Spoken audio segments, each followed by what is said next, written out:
مسعود کے بیانات کے لیے مفتی صاحب کے آفیشیل چینل مفتی طارق مسعود سپیچز کو سبسکرائب کریں۔ کیونکہ یہ دور ہے آج کل لوگوں نے عقل کو اپنا باپ بنا لیا۔ بنانا بھی چاہیے، اسلام بھی عقل استعمال کرنے کا حکم دیتا ہے، لیکن اس عقل کو ایسا باپ بنایا ہے کہ وہ غلط گائیڈ کر رہی ہے، غلط گائیڈ کر رہی ہے وہ عقل۔ تو میں یہ کر رہا تھا کہ جیسے ایک آدمی امریکہ میں ہو، سعودیہ میں، اس کو پتا ہے واپس میں نے اپنے کنٹری میں آنا ہے، وہ تیاری کرتا ہے نا۔ تو اگر مجھے اور آپ کو 100% یقین ہے کہ مرنے کے بعد زندگی ہے، تو یار یہاں آپ کو آنا تھا 10 سال کے لیے، 60 سال میں ریٹائر ہو کر آ رہے ہو تو عمر ہے 60 سے 70، 10 سال کے لیے تو اتنی پلاننگ کر رہے ہو کہ میں 10 سال کیسے گزاروں گا، اور جہاں مرنے کے بعد کروڑوں اربوں سال رہنا ہے اس کے لیے ذرہ برابر بھی کوئی پلاننگ نہیں ہے تو اتنی لنگڑی لولی کہ وہ ایسی پلاننگ ہے کہ ٹرائی کر کے دیکھ لیتے ہیں، اگر قبر نکل آئی تو بچ جائیں گے، نہیں ہوئی تو چلو، یعنی اگر بالفرض عذاب قبر سچی مچی کا ہو گیا تو کچھ تو تھوڑا سا تو کر کے جاؤ نا۔ ایسا ایمان چل رہا ہے، یعنی ایک آدمی کا یہ یقین ہے کہ میں سعودی عرب میں رہ رہا ہوں، مجھے یہاں کی گورنمنٹ کبھی بھی نہیں نکالے گی، مجھے یہاں 10 سال بعد نیشنلٹی مل جائے گی، لیکن ایک امکان ہوتا ہے کہ اگر نہیں ملی تو مجھے اپنے کنٹری واپس جانا ہے، تو ایک آدھ گٹکے کی دکان لے کے وہاں بھی ڈال دو، وہ ایسے انویسٹمنٹ کرے گا کہ بالفرض اگر نہیں ملی تو یار تھوڑا سا تو انتظام کرو نا، بالکل ہی روڈ پہ نہ آ جائے۔ باقی انویسٹمنٹ وہ ساری وہیں کرے گا جہاں کی نیشنلٹی کی اس کو امید ہے، سمجھ رہے ہو؟ تو ہمارا آخرت پر ایسا لنگڑا لولا ایمان ہے کہ ہمارا خیال ہے کہ ہمیں نیشنلٹی تو یہی کی ملے گی دنیا کی، بالفرض اگر مر گئے، بالفرض 1% چانس ہے کہ اسلام کی بات سچی نکلی اور موت کے بعد دوبارہ زندگی ہوئی اور جنت جہنم برحق نکلا، تو یار ایک گٹکے کی دکان ہی تھوڑی سی کھلوا لو وہاں جا کے جنت کے لیے، تھوڑا سا وائپر والے کو 20 روپے پکڑا دو، شاید قیامت کے دن کام آ جائے۔ کیا خیال ہے؟ وہ جو وائپر لگا رہے ہوتے نا گاڑی پہ، یار تھوڑا سا ایسا کرو کہ آج اماں کے پاؤں تو بات ہو، شاید جنت مل جائے۔ یہ چل، اس سے زیادہ نہیں آگے بڑھ رہا آدمی۔ آج جمعے کی نماز پڑھ لو، ہو سکتا ہے قبر صحیح ہو، اب فجر کی کون پڑھے یار؟ صحیح نا، فجر کی تو بڑی مشکل کام ہے، فجر کی وہ پڑھے گا جس کو سچی مچی کا یقین ہوگا کہ بھائی واقعی اللہ قیامت کے دن نماز کا حساب لے گا۔ سچی مچی کا یقین نہیں ہے، ٹرائی کر رہا ہے آدمی، یار ہو سکتا ہے اسلام نے یہ جو کہا ہے کہ جنت برحق ہے، ہو سکتا ہے یہ واقعی ہو بھی، تو ایسا نہ ہو قیامت میں چوڑے میں آ جائیں۔ تو جس کو یقین نہیں ہوتا نا وہ پھر جمعے کی نماز پڑھے گا آگے، وہ کہے گا یار اتنا بھی اسلام سے رشتہ ختم کر دینا کہ جمعہ ہی چھوڑ دو، یہ بھی ٹھیک نہیں ہے، تھوڑا ٹچ میں رہو۔ غنیمت ہے یہ بھی نہ ہونے سے بہرحال بہتر ہے، ایسا ایمان چاہیے نہیں، اللہ کو چاہیے 100% والا۔ سمجھتے ہو کہ نہیں سمجھتے؟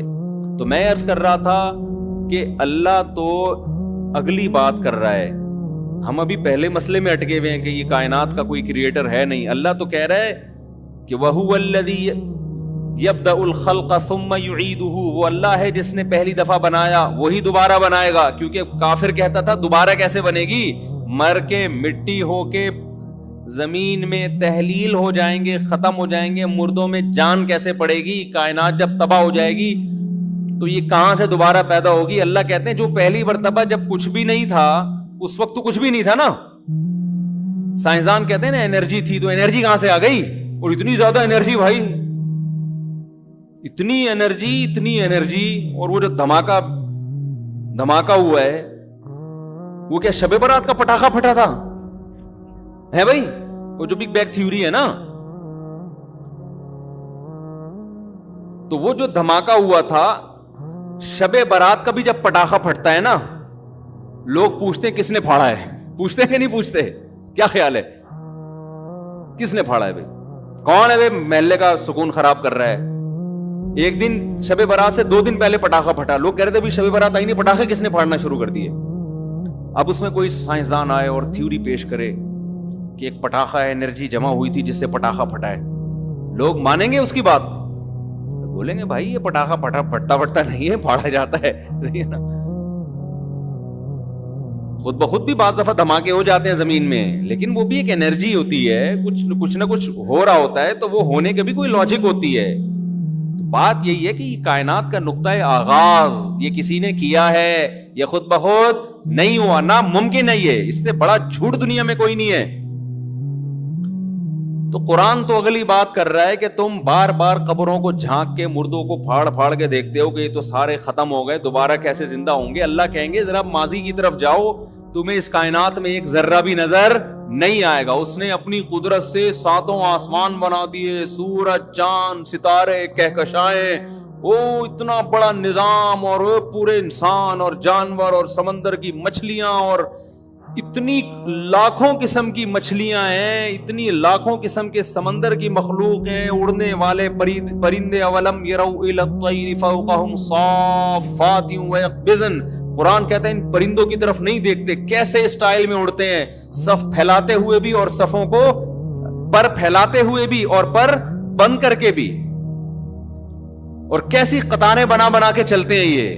یہ ایک چیز بھی اللہ کی قسم آٹومیٹیکلی اتفاق سے وجود میں نہیں آئی ہے. آج انسان نے جہاز ایجاد کیا, کیسے اڑتا ہے وہ پتہ ہے آپ کو؟ جہاز کتنی ٹینشن ہے اس کو ابھی بھی اڑنے میں.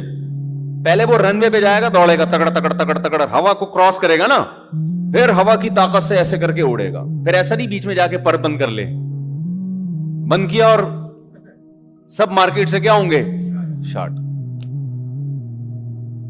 وہ ایک دفعہ ایک جہاز تباہ ہوا, میں نے ایک اس میں بڑے مشہور آدمی تھے, وہ بھی تھے, پاکستان میں تو ہوتا رہتے ہیں جہاز واز تباہ ہونا, کوئی الحمدللہ کوئی اتنی بڑی بات نہیں ہے. تو میں نے ان سے پوچھا یار وہ فلاں جگہ کے محتمم ہیں وہ کہاں ہیں آج کل؟ انہوں نے کہا ہیں نہیں, تھے. میں نے کہا کیوں تھے؟ کہہ رہے ہیں ابھی ابھی جہاز تباہ ہونے کی اطلاع آئی ہے, اس میں وہ بھی تھے. تو جو ہیں تھے اب وہ اس جہاز میں کیا ہو گئے ہیں, تھے ہو گئے. 2 منٹ لگتے ہیں پاکستان میں, جہاز میں بیٹھو. میں تو جب سے جہاز کے واقع, ہمارے ایک دوست ہیں ایبٹ آباد میں, ان کو وہ ایرو فوبیا کہتے ہیں اس کو, جہاز کا ایک فوبیا ہوتا ہے, ہائٹ سے نہیں, جہاز سے ڈر لگتا ہے, ہوا سے ڈر لگتا ہے. تو خیر ان کو بڑا ڈر لگتا ہے نا, حالانکہ ہیں بڑے صحت مند. تو وہ کیا ہوا کہ وہ ان کا سفر تھا, ان کو لوگوں نے تیار کیا نا, بھائی بیٹھ جا جہاز میں, کچھ نہیں ہوتا, آنکھ بند کر کے بیٹھ جانا. انہوں نے بڑی ہمت, اپنا واقعہ خود سنا رہے تھے, بہت بڑے تاجر ہیں, کہتے ہیں میں بیٹھ گیا. اب میں نے ارادہ کیا چلو ٹکٹ کرا لی یار, آنکھ بند کر کے بس ایک دفعہ ڈر نکالو. جس دن میں نے ارادہ کیا نا, اسی دن جنید جمشید کا جہاز کریش ہو گیا, جس میں جنید جمشید کی شہید ہونے کی اطلاع. کہہ رہے میں نے کہا بھائی اس کے بعد سے اب تک وہ جہاز میں نہیں بیٹھے. تو اب نفسیاتی ڈاکٹر کے پاس اس کا علاج تھوڑی ہے. نفسیاتی ڈاکٹر کو چاہیے پی آئی اے والوں کا علاج کرے, ان کے انجینئروں پہ محنت کرے کہ جہاز گرے نہیں, تاکہ لوگ ڈرے نہیں جہاز سے. تو میں عرض کر رہا تھا جہاز کیسے اڑتا ہے. ابھی بھی اتنی ترقی کرنے کے بعد بھی انسان نے ایک چیز ایسی ایجاد کی ہے جس کو بڑا کنٹرول کرنا پڑتا ہے. اسے اسپیڈ سے جاتا ہے, کیلکولیشن ہوتی ہے اس کی, اتنے بڑے پر ہونے چاہیے, نہ زیادہ نہ چھوٹے. پھر ان پروں کا ایک خاص اسٹائل ہے. آپ نے دیکھا ہوگا پلین میں جب سفر کرتے ہیں ایسے پر ہل رہے ہوتے ہیں, پھر اس سے اس کی موومنٹ ہوتی ہے.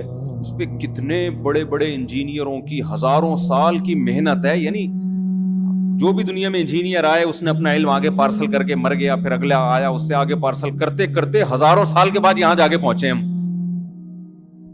ایسا ہی ہے نا میڈیکل سائنس نے جو ترقی کی ہے, تو یہ تو صدیوں سے جڑی بوٹیوں پہ انسان کام کر رہے ہیں نا. وہ سارے حکیم جتنے دنیا میں گزرے ہیں, ماضی میں انگریزوں میں ہوں, مسلمانوں میں ہوں, ان کی ریسرچ کو یہاں تک لے جا کے پہنچایا ہے. تب جا کے یہ پیناڈول ایجاد ہوئی ہے, تب جا کے یہ پیراسیٹامول اور ڈسپرین اور یہ سب چیزیں ایجاد ہوئی ہیں. اس کے پیچھے ہزاروں سال کی انسان کی محنت ہے. تو ایک ڈسپرین, ایک جہاز خود نہیں بن سکتا. اور پرندوں کو دیکھو کیسے, نارمل پرندہ ایسا نہیں کرتا, پہلے تکڑ تکڑ تکڑ تکڑ رن وے پہ بھاگ رہا ہے بھائی. پرندہ جہاں بیٹھا ہوگا, جب اڑنا ہوگا بڑے آرام سے اڑ جائے. جدھر کو موو کرنا ہے, ایک اللہ نے اس کا پائلٹ اسی کے دماغ کو بنا دیا. جہاز بھی خود ہے, جہاز کا پائلٹ بھی خود ہے, جہاز کا انجینئر بھی خود ہے, اور جہاز کے پہیے بھی خود ہی کھولتا ہے. جب نیچے اترنے لگتا ہے اپنے پنجے کھول لیتا ہے, ٹھیک ہے نا, اوپر جاتا ہے اپنے پنجے سمیٹ لیتا ہے. اور زبردست کیلکولیشن اللہ نے اس کو بتائی بھی ہے کہ جب ایک سمندر کے ایک ساحل سے دوسرے ساحل پہ سفر کرنا ہے تو کس ایک ملک میں جانا ہے، بائی ایئر سفر کرنا جہازوں کے لیے کتنا مشکل کام ہے. اب تو کمپیوٹر میں پورے سافٹ ویئر انسٹال کیے ہوئے ہوتے ہیں، وہ عرض بلد اور طول بلد جو ہے نا اس کے حساب سے بتا رہا ہوتا ہے. لیکن آپ نے دیکھا موسم چینج ہونے سے سمندر کے ایک کنارے سے پرندے سفر کر کے دوسرے کنارے پر جاتے ہیں، ایگزیکٹ اسی لوکیشن پہ پہنچتے ہیں جہاں انہوں نے جانا ہوتا ہے. یہ لوکیشن کون سکھا رہا ہے بھائی ان کو؟ جو جہاز میں جتنے آلات لگے ہوئے ہیں نا سارے اللہ نے پرندے کے مغز، جو چھوٹی سی کھوپڑی ہے اس کھوپڑی کے اندر جو چھوٹا سا مغز ہے اس مغز کے اندر سارے سافٹ ویئر قدرت نے انسٹال کر دیے. جہاز میں آپ کو سارے الگ الگ سافٹ ویئر نظر آئیں گے کہ لوکیشن بتانے والا یہ ہے بھائی یہ ڈنڈا ہے، یوں کھینچو گے تو اوپر جائے گا، اس کو یوں کرو گے تو جہاز. میں نے جہاز میں آگے بیٹھ کے بھی سفر کیا ایک دفعہ پائلٹ کے ساتھ نا، تو بڑا خطرناک سفر ہوتا ہے. آگے بیٹھ کے کبھی سفر نہیں کرو، کمزور دل والوں کے. جو نیچے جا رہا ہوتا ہے نا، اب آدمی کہتے ہیں اب آلتو جلال تو آئی بلا کو ٹال دو، اب مرے گا بیٹا. بڑا خطرناک منظر ہوتا ہے جو جب جہاز لینڈ کرتا ہے تو کتنا پیچیدہ نظام ہے اس کا. لیکن پرندہ ایک ایسا جہاز ہے جب وہ اڑتا ہے تو یار وہ جو کرو ٹریگنومیٹری کی جو ایکویشنز ہیں جس کی وجہ سے اس نے لمبے لمبے سفر کرنے ہیں، وہ سافٹ ویئر بھی اسی دماغ کے اندر انسٹال ہوئے ہیں اور الگ سے نظر بھی نہیں آ رہے کہ ایک مشین یہ والی ہے. وہی مغز ہے، نکال کے ڈبل روٹی کے ساتھ کھا جاؤ آپ اس کو. ہمیں تو کچھ نظر نہیں آ رہا. کیا نظام ہے یار خدا کا، کیا نظام ہے. اسی کو کہ بھائی جب ٹرن کرنا ہے تو جہاز کو جب مڑنا ہوتا ہے اتنی مشینیں اندر لگی ہوئی ہیں، اتنے سارے سسٹم لگے ہوئے ہیں. ایک دفعہ PIA کے پائلٹ نے ہمیں بتایا کہ ہم پشاور جا رہے تھے تو پہیے ہی نہیں کھلے ہمارے. میں نے ان سے پوچھا کبھی کوئی عظیم واقعہ ہوا آپ کی زندگی میں؟ انہوں نے 15-20 سال پرانا واقعہ بتایا کہ PIA کا جہاز جا رہا تھا پشاور، PIA والے ناراض نہ ہو جائیں، وہ پھر کہتے ہیں آپ ایسی باتیں کیوں کر رہے ہیں، وہ پہیے ہی نہیں کھلے. تو خیر وہ انہوں نے کھول دیے مینول نا، پانا وانا لے کے کسی طریقے سے کھول دیے، جہاز بچ گیا. پرانی بات ہے، اب ایسے جہاز نہیں، اب الحمدللہ سب سیٹ ہے. تو یہ ایسا ہی ہے جیسے آج کا ہوٹل کا کھانا بہت اچھا ہے، ہوٹل کا کھانا بہت اچھا ہے، لیکن PIA میں ہم پھر بھی ترجیح میں دیتا ہوں اس لیے کہ گھریلو ماحول ملتا ہے PIA میں، تکلف والا ماحول نہیں ہے. PIA میں بڑی گپ شپ لگاتا ہوا جاتا ہے، اپنا ہی ہے نا، تو بڑا مزہ آتا ہے PIA میں. واش روم بالکل ایسا ہی جیسے گھریلو اپنا کسی مسجد کے بیت الخلاء میں گئے ایسا اچھا سا لک آ رہا ہوتا ہے، بالکل سادہ سا، کوئی ٹینشن نہیں ہوتی. تو میں یس کر رہا تھا کہ دیکھو پرندے کی چھوٹی سی کھوپڑی میں کیلکولیشن بھی ہے کہ ایک ساحل سے نارتھ پول سے ساؤتھ پول چلے جاتے ہیں. سمجھ رہے ہیں؟ نارتھ سے کہاں چلے جاتے ہیں جو ہم اب تک نہیں گئے. ناروے کا ویزا ملنا کتنا مشکل ہے، انسان بہت سے نہیں گئے ابھی تک. پرندہ وہ زمین جب ادھر کو گھومنا شروع کرتی ہے نا، ادھر برف آنا شروع ہو گئی ہے اس ساؤتھ پول کی طرف، تو پرندے موو کرنا شروع کرتے ہیں نارتھ پول کی طرف. کتنا لمبا راستہ ہے. پرندوں کو بتایا کس نے بھائی نارتھ کو ٹن مارو، وہاں موسم کیا ہوگا، صحیح ہو. اتنا لمبا سفر، اور ایسے آپ دیکھو قطار بنا کے چل رہے ہوتے ہیں. ان کو لائن لگانا کس نے سکھایا؟ ہم تو اب تک قوم کو نہیں سکھا سکے لائن لگانا ہے بھائی. انسان اب تک کچھ ملکوں میں تو لائن لگی ہوتی ہے، لیکن بہت سے ملکوں میں ابھی بھی لائن نہیں لگی ہوتی. ہر آدمی لائن توڑ کے گھسنے کی کوشش ہو رہی ہے کہ پہلے میں.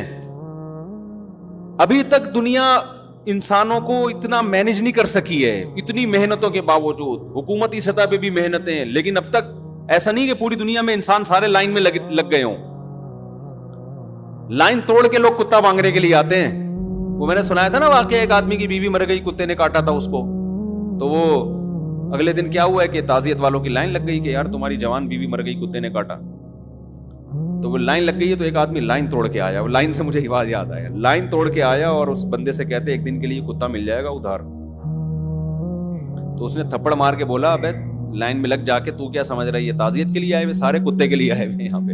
ٹھیک ہے، تو جو کتے کے لیے بھی لائن میں لگا ہوتا ہے، کتے کے لیے وہ بھی لائن میں نہیں لگا ہوتا. وہ بھی لائن توڑ کے آ رہا ہوتا ہے. لیکن پرندے جب لمبے لمبے سفر کرتے ہیں, کیسا لائن لگا کے لائن میں سفر کرتے ہیں, دیکھا ہے نا. یہ تو قرآن کہتا ہے اولم یروا الی الطیر, ارے کیا دیکھا نہیں انہوں نے, انداز دیکھو. یہ نہیں کہا دیکھو ان پرندوں کی طرف, نہ ابے دیکھا نہیں ہے تم نے, باتیں کیسی کر رہے ہو تم تو ایسی باتیں کر رہے ہو جیسے تم گھننے ہو, تم نے کچھ دیکھا ہی نہیں ہے دنیا میں, تو سب اپنی آنکھوں سے دیکھ رہے ہو, اس کے بعد کیسے اعتراض کرتے ہو کہ خدا دوبارہ کیسے زندہ کرے گا اور خدا کے کیا احسانات ہیں, خدا ہے بھی کہ نہیں ہے. تم یہ کیسی باتیں کر رہے ہو, یہ سب دیکھا نہیں اپنی آنکھوں سے تم نے. تو لائن لگا کے, اور آپ کو پتا ہے پرندوں میں جو سب سے آگے ہوتا ہے نا, آپ کبھی تحقیق کریں, گوروں نے کی ہوئی تحقیقات, پڑھ لیں آپ ان کی تحقیقیں. وہ کیا کہتے ہیں, جو سب سے آگے ہوگا نا لائن میں, اس ترتیب سے لائن میں سفر کرتے ہیں کہ سب سے آگے والا پرندہ ہوا کاٹ رہا ہوتا ہے. سمجھ رہے ہیں, سب سے آگے والا پرندہ کیا کرتا ہے, ہوا کاٹتا ہے, کیونکہ ہوا کے مخالف چلنے میں مشکل ہوتی ہے. تھوڑی دیر میں وہ پیچھے آتا ہے, دوسرا آگے آ جاتا ہے. سمجھ رہے ہو, دوسرا آگے آتا ہے, پھر یہ جو پیچھے گیا ہے یہ اور پیچھے آئے گا, اس سے جو آگے والا ہے وہ اس کی جگہ سنبھال لے گا. ایسے تمام پرندے اپنی ڈیوٹی پوری کرتے ہیں. جگہ جیسے ہم جنازے کی چارپائی میں کندھا دے رہے ہوتے ہیں نا, بھائی میں تھک گیا ہوں اب تو آ جا آگے, وہاں پھر بھی ہم اس ڈسپلن کو قائم نہیں رکھ سکتے. بعض دفعہ ایک ہی آدمی کا کندھا تھک جاتا ہے, وہ ایک موٹے آدمی کا انتقال ہو گیا, اس کے بچے کندھا ہی نہیں دے رہے تھے, سوری اس میت کو کوئی کندھا ہی نہیں دے رہا تھا, تو بچوں نے کہا کہ بھائی کندھا دو. لوگوں نے کہا ہم نے تھوڑی مارا ہے اس کو جو ہم کندھا دیں بھائی, کہ بھاری آدمی تھا نا. تو بعض دفعہ ایسے ہوتا ہے شروع میں دکھانے کے لیے سب نے کندھا دے دیا, اس کے بعد آہستہ آہستہ کھسکنا شروع. وہ مینجمنٹ جو جنازے کی چارپائی میں نہیں ہوتی, وہ مینجمنٹ آپ کو سینکڑوں کلومیٹر کا سفر کرتے ہوئے پرندوں میں نظر آئے گی. وہ کبھی ایسا نہیں کرتے کہ اب تو ہے نا, ہم اگر ایسے ہوتے ہیں نا, ایک بندہ ہوا کاٹتے ہوئے آگے جا رہا ہے, ہم کہتے ہیں جب تک مرنی جاتا نہیں اسی کو جانے سے, بیٹا تو آیا کیوں آگے, ایسا ہی ہوتا نا.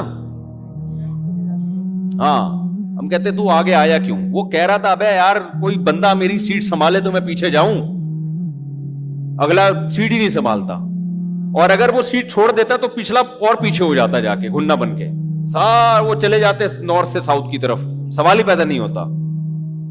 کیسا نظام خدا نے ان پرندوں کی چھوٹی سی کھوپڑی میں ڈال دیا کہ بھائی باریاں تبدیل ہوں گی, سب کا احترام کرنا ہے, قطار میں لگنا ہے, اور تمیز سے ہنسی خوشی سب نے مل جل کے سفر کرنا ہے.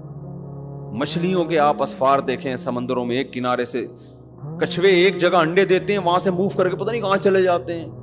ہمارے ایک رشتے دار تھے سمندر میں نا, انہوں نے مجھے بتایا کہ سائنسدان آئے ہوئے ہمارے شپ پہ. کیوں آئے ہوئے, کچھوے کے اوپر انہوں نے ایک آلہ لگایا ہے کہ یہ کمبخت میں اس لیے کہہ رہا ہوں کہ جو کام ہم نہیں کر سکتے, تو کچھوا ہو گیا یار, ہم سے بھی آگے نکل گیا ہے, اس لیے مجھے غصہ آ رہا ہے کچھوے کے اوپر.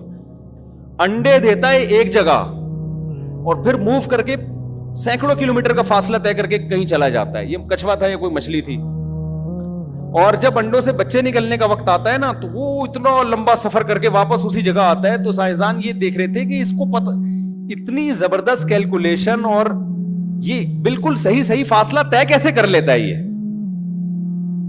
تو پتہ یہ چلا کہ جی ان کا مواصلاتی رابطہ ہے آپس میں, بچے جب نکلتے ہیں تو کچھ آپس میں ان کا کوئی کنیکشن ہے. تو کیا کنیکشن ہے اس کو ٹریس کرنے کے لیے آئے تھے. کیسا خدا نے نظام بنایا یار, سینکڑوں کلومیٹر کا فاصلہ طے ہو جاتا ہے, وہیں سے ان کے آپس کے مواصلاتی رابطے بھی ہوتے ہیں. تو یہ ہے احسن کل شیء خلقہ ثم ہدی, جس نے ہر چیز کو بہترین انداز سے بنایا اور اسے اس کی فطرت کے راستے پہ چلا دیا. تو اس لیے اللہ تو اگلے اسٹیپ کی بات کرتا ہے. اللہ کہتے ہیں یہ جو کہتے ہیں نا کہ بنانے والا کوئی نہیں ہے, تو بالکل پاگل قسم کے لوگ ہیں. اگر تم یہ ایمان لے آئے نا کہ اللہ نے بنایا ہے, تو اس خوش فہمی میں نہ رہنا کہ تمہیں جہنم سے نجات مل جائے گی. یہ کچھ بھی نہیں, کوئی بڑی بات نہیں ہے. تمہیں اگلی بات پہ ایمان لانا پڑے گا کہ جس نے پہلی مرتبہ بنایا اس کے لیے دوبارہ بنانا بھی کوئی مشکل نہیں, اور وہ بنائے گا دوبارہ. اصل تو یہ پھٹا ہے ہمارا, کیونکہ آپ نے اگر مان بھی لیا کہ اللہ نے اس کائنات کو بنایا ہے, اور دوبارہ زندگی کے آپ اگر قائل نہیں ہیں, تو اس ماننے کا کوئی فائدہ نہیں ہے. کرو گے کیا آپ بولو کہ مر کے مٹی ہو کے ختم ہو گیا. تو خدا کی مان کے چلو یا نہ مان کے چلو, دونوں کا انجام کیا ہو جائے گا, سیم. انجام دونوں کا جب سیم ہے تو عبادت کر لی ٹھیک ہے, نہیں کری تو بھی ٹھیک ہے, ماں کے قدموں میں جنت تلاش کر لی ٹھیک ہے, نہیں تلاش کی تو بھی ٹھیک ہے, کیونکہ جنت ہے تو کچھ بھی نہیں. ایک ڈائلاگ ہے کہ ایک اماں کے قدموں میں جنت تلاش کر رہا ہوں, لیکن جس کو جنت پہ یقین ہے نا وہ اماں کے قدموں میں سچی مچی کی جنت تلاش کرے گا. سمجھتے ہو کہ نہیں سمجھتے؟ وہ ابا کے پیشانی میں سچی مچی کی جنت تلاش کرے گا, وہ برداشت کرے گا ابا کی. تو قرآن اگلے اسٹیپ کو بیان کرتا ہے کہ موت کے بعد دوبارہ زندگی.